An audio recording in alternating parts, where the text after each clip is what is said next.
Saudi അറേബ്യയിൽ ഉംറ തീർത്ഥാടകർ സഞ്ചരിച്ച ബസ് അപകടത്തിൽപ്പെട്ട് 40-ലേറെ പേർക്ക് ദാരുണാന്ത്യം.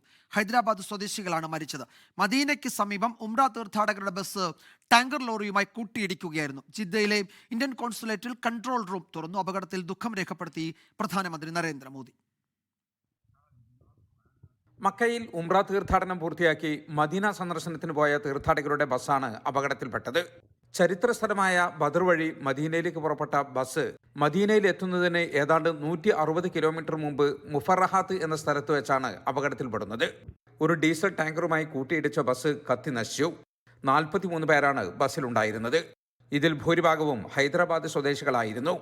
42 പേരും അപകടത്തിൽ മരിച്ചതായാണ് റിപ്പോർട്ട്. ഒരാൾ രക്ഷപ്പെട്ടു. മരിച്ചവരിൽ 11 സ്ത്രീകളും 20 കുട്ടികളുമുണ്ട്. ഇന്നലെ രാത്രി സൗദി സമയം ഏതാണ്ട് 11 മണിയോടെയാണ് അപകടമുണ്ടാകുന്നത്. താമസിയാതെ തന്നെ പോലീസും സിവിൽ ഡിഫൻസും സ്ഥലത്തെത്തി. മൃതദേഹങ്ങൾ മോർച്ചറിയിലേക്ക് മാറ്റിയിട്ടുണ്ട്. പരുക്കേറ്റ തീർത്ഥാടകനെ ആശുപത്രിയിലേക്ക് മാറ്റി. മറ്റു നടപടിക്രമങ്ങൾക്കായി ഇന്ത്യൻ കോൺസുലേറ്റ് രംഗത്തുണ്ട്. 24 ജിദ്ദ.